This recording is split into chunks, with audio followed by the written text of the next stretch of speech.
그러니까 그 애꿎은 137명 이게 이제 대통령이 거길 저 좌표 찍기를 했잖아. 가이드라인을 그어준 셈이니까 그러니까 그렇게 요즘 가고 있다. 대통령은 맨 좌표 찍기만 해. 좌표 찍기. MBC 봐. MBC는 이거 어떻게 봐야 됩니까? MBC 상황 거의 뭐 MBC가 거의 악의 축이 된 것처럼 예. 이번 정권에서 완전 찍혀 있는데. 사실 저는 네. 개인적으로는 그랬어요.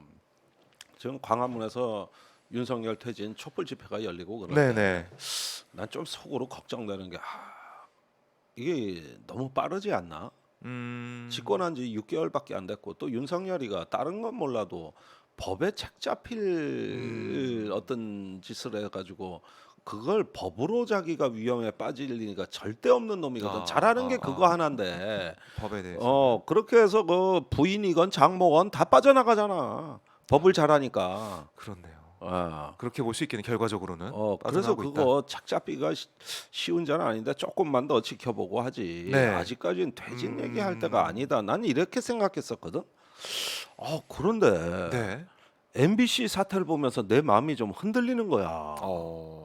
그래요? 야 이거 오래 못 갈 수도 있겠다. 이게 네. 이제 전 언론하고 싸우고 계시거든.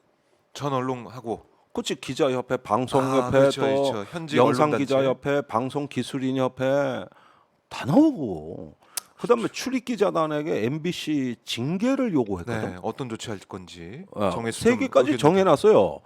출입 등록 취소. 네. 이건 MBC는 이제 언론이 아니기 때문에 출입기자 안 받겠다는 얘기예요. 그다음에 출입 당분간 정지. 네. 세 번째는 출입기자 교체. 아. 이 중에서 운영위원회를 열어서 의결해달라. 아우도야, 이거도야. 이거 뭐 자기 손에 피 묻히기 싫으니까 결정해서 좀 알려달라 뭐 이렇게 한 것 같기도 하고. 그러니까 MBC가 뿐만 아니라 네. 뭐 이제 출입기자단에서 회의를 했겠지. 네. 그래서 입장 없다가 결론입니다. 맞아요. 입장 안 줬어요. 입장 없다. 네. 그랬더니 지금 대통령실 쪽 이제 반응은 도어 스태핑 이렇게 하면 못한다 이렇게 나오는 거 아니겠습니까? 못한대. 누가 네. 하래? 나도 그거 매일 하는 거 그 사람 네. 얼굴 보는 거 나도 편치가 않아. 그런데 예. 그러니까 삐져가지고 이제 도어 스태핑 안 해. 그래가지고 안 하는 김에 아예 사라져 버려. 이씨. 차라리 잘 됐어. 네. 네. 그 MBC에 대한 이런 뭐 압박, 그다음에 이제 악의적이다. 가짜 뉴스를 퍼뜨리고 있는 그런 상황이다라고 헌법소 얘기까지 나왔거든요. 헌법재판소에 이미 청구했습니다. 그러세요? 예. 그런데 예. 정작 웃기는 건 이거예요. 저기 바이든을 날리면을 바이든으로 왜곡했다 그래놓고 네. 최근까지도 음. 저기 언론중재위에 MBC 제소를 안 했어 또. 그랬군요. 맞아요. 음. 이게 ABC로 보면은 언론중재에 당연히 이제 가는 게 먼저인데. 그런데 했다. 정정보도 청구를 안 했어. 음. 이거 언론중재위 가서 하는 거거든요. 그렇죠. 그래가지고 조정이 안 됐는데. 그랬는데 그 사이에 MBC가 추가 취재를 했겠지. 네. 미 국무부 백악관에 이제 이메일도 보내고. 그러니까 이걸 문제 삼아가지고 이제 사달이 난 거잖아요.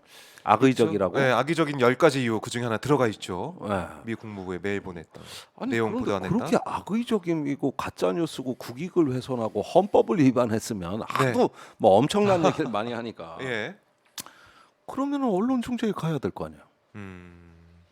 거기서 판단을 구해야 될 거 아니야. 그렇죠. 안 해. 그것도 좀 이상하네요. 이상하긴 뭐가 이상해. 가봤자 성립. 가봤자 성이 안 된다. 안 돼. 그래서 안 간다. 뻔히 보이니까 잘해야 정정 보도는 안 받아들여지고 반론 보도 정도 반영을 좀 해주는. 그 정도는 가능할 것 같아요. 반론은 그런데 주장입니다. 그렇죠. 서로 맞서고 있는 상황에서 반론 보도를 실어주면은요. 네. 형사 재판으로는 못 가요.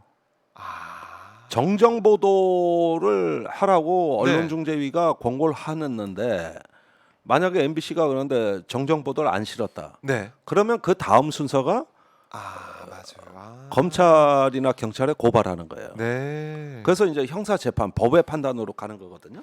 그렇죠. 거의 이제 대부분 언론 중재에서 이렇게 중재해가지고 다 끝나요. 저도 뭐 언론에 있으니까 알지만은 근데 가끔은 법정으로 법정으로 가요. 갑니다. 큰 가는데 싸움은. 예. 언론 중재위에서 거의 다 이제 다 조정이 되는데 음. 거기부터도 안 가고 있다 지금. 안 간다. 아, 아니 그러면 법이 있고 이런 거 다 네. 처리하는 국가 절차 시스템이 다 돼 그렇죠. 있는데 예예예. 그건 안 해. 헌법 얘기들 법률 얘기 이렇게 하는데. 헌법 얘기를 하면서 네. 법률 얘기를 하면서 안 한다니까. 아이러니하네요. 웃기는 놈들이야. 네. 근데 진짜 웃긴다 니들. 웃긴다. 이거 지금 9월달 말에 네. 터진 사건인데 여태 안 했대. 아하. 그러면 국가 법원도 못 믿고 네. 중재위원회도 못 믿고 누구만 믿는 겁니까? 그 언론중재위는 또 대통령이 임명하는 기관이요. 그러면 할 법도 한데 어. 안 하고 있다. 웃기는 짜장면들 아니야? 참 답변. 나 살다가 뭐 이런 놈들을 내가 다 봐. 그리고 싸움을 위한 싸움을 하는 거예요. 싸움을 위한 싸움이다. 이거를 해결하기 위한 싸움이 아니에요. 그러니까 세무조사, 예. 그다음에 지분 매각, 네. 그다음에 탑승기 거부, 음. 도어 스태핑 거부. 네. 그러면서 출입 기자단 니는 놈들도 이제 공범이야. 이제 도어 도어 스태핑 안에? 스태핑 없는 줄 알아. 그래서 누가 해달라고 해걸 보고 그랬대. 나 아주 웃기는 놈들이야. 근데 도어 스태핑도 이제 소통의 상징이라고 하지만 지금까지 최근까지 진행된 걸 보면은 답변하기 껄끄러운 것들 답변 안 하잖아요. 아니 그러다가 예. 지지율이 낮은 이유가 1번이 그거예요. 처음에는 인사 뭐 아는 그렇죠. 예, 사람 예, 예. 인사가 1번이다 그러는데 이제는 그 이유는 사라졌거든. 그건 정권 초기 얘기라고. 예. 이젠 그런 건 사라졌는데 내가 보기엔 도어 스태핑으로 매일 스타일 국인 거요 까놓고 얘기해서 그래가지고 여러 사람들이 그거 하지 말라 그랬어. 너무 위험하다. 왜 그랬지. 유시민 작가 같은 사람은 이번 정부는 마사지가 안 되고 대통령이 알몸으로 뛰어다니는 것 같은 모습을 준다는 거 아니에요? 바로 그게 대표적으로 도어 스태핑인데 네. 그러니까 이거를 윤석열이 직접 이렇게 결심을 해놨으니 네. 나는 어떻게- 끝까지 갈 거야 해가지고 취임 100일 기자회견에서 뭐라 그러냐. 음. 내가 도어 스태핑 이거 하려고 용산 온 사람이다. 절대 포기 못한다. 그래요. 그때 기자 질문이 그거였거든. 맞아요, 물어봤었어요. 너무 좀 이거 논란이 되니까 논란이 직설적인 되니까 발언하고 그러니까 아주 정색을 하면서 내가 네. 이거 하려고 용산 온 사람이야. 아. 소통 대통령 되겠다고. 네. 그런데 이걸 어떻게 안 합니까? 아. 무슨 일이 있어도 해야지. 그랬던 윤 대통령이 그게 지난 여름이요. 얼마 안 됐죠. 예. 얼마 안 됐어요. 그런데 이렇게 도어 스태핑을 안 하게 된 거? 예. 이 진짜 울고 싶은데 뺨 때려준 격으로 MBC 이 문제를 들고 와가지고 도어 스태핑 안 해버린다. 그래요. 이거 그러면은- 참모들은 좋아할 수도 있겠네요. 그러면 참모들은 좋아하죠. 네. 그러면 출입 기자단이나 뭐나 우리가 대통령께 너무 불경했다. 이제 제발 좀 돌아오셔서 도어 스태핑 좀 해주시면 네. 우리 앞으로 넥타이 매고 정장 입고 구두 신은 다음에 슬리퍼 안 신고? 정자세로 듣겠습니다. 요랬까? 아이고 그건 아니죠. 김행은 그렇게 해야 된다고 말했지. 김행 비대위원은. 아니 그 김행 비대위원 말 들어봐도 말이 안 되는 게 음. 도어 스태핑하고 직접적 비교가 안 되는 거잖아요. 안 되지. 박근혜 대통령이 기자들 뭐 간담회나 아니면 국민과의 대화를 그건 또 다른 행사고 그건 행사죠. 그렇죠. 이거는 출근길에 잠깐 보는 건데 예. 물론 뭐 슬리퍼 그 논란 그걸 가지고 공격하는 거 보면은 결국 예. 역시 이제 내용보다 메신저 공격하고 있구나 느껴지더라고요. 그래서 제가 이게 걱정이 되는 건 뭐냐면은 어떤 저 하나의 보편적 품격이랄까 가치 네. 이런 것들이 일단 존중된다는 느낌이 없어지면은 우리 청년들이나 미래 세대가 뭘 배울까? 뭐 거짓말이건 변명이건 네. 우격다짐이건 간에 내 권력 의지대로 해야 하는 것이 정치구나. 우선 이렇게 알아버린다는 게 참 무서운 일이고요. 그렇죠. 두 번째는 네. 이렇게 되면서 이제 막말 비속어도 음. 어떻게 보면은 높은 사람들, 성공한 사람들도 그게 큰 잘못이 아니라는 식으로 하고 그다음에 정치 보복을 해도 되는구나. 네. 저는 이게 참 무서운 교훈 아닙니까? 그렇네요. 이 그- 막무가내로 이제 원하는 대로 할 수 있다 권력자는. 예. 그러니까 사실은 트럼프보다 무서운 사람이에요. 트럼프는 솔직히라도 했어요. 네. 막말을 하고 뭐 하더라고 거짓말도 하고 뭘 그러고 했지만 이 양반은 아니 적대감을 갖고 하는 거야. 트럼프는 엔터테인먼트에 가까웠다고. 네. 엔터테이너에. 이 사람은 칼제비 같이 적대적 칼제비 같이 보이는 거야 이게. 안 그러면은 조져버려.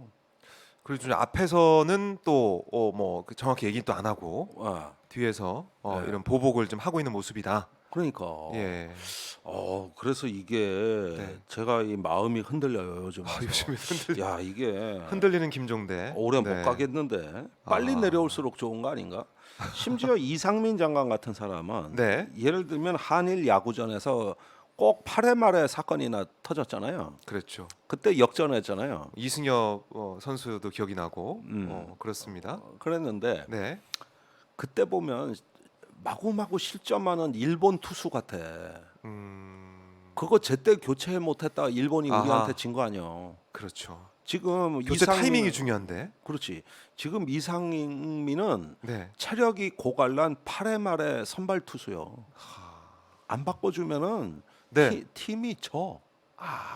대량 실점을 눈앞에 두고 계신다. 비유가 오늘 예. 이 스포츠 경기로 또 이럴 땐 이상민이 국정조사 같은데 불려 나와가지고 네. 한마디 할 때 귀싸대기를 후려쳐 버리면은 저거 날라가. 주저앉아 울 것 같아. 네. 아무래도 국정조사의 질의가 또 보니까. 셀 테니까. 어. 아하. 저런 호러 자식은 네. 그렇게 다뤄야 돼. 네.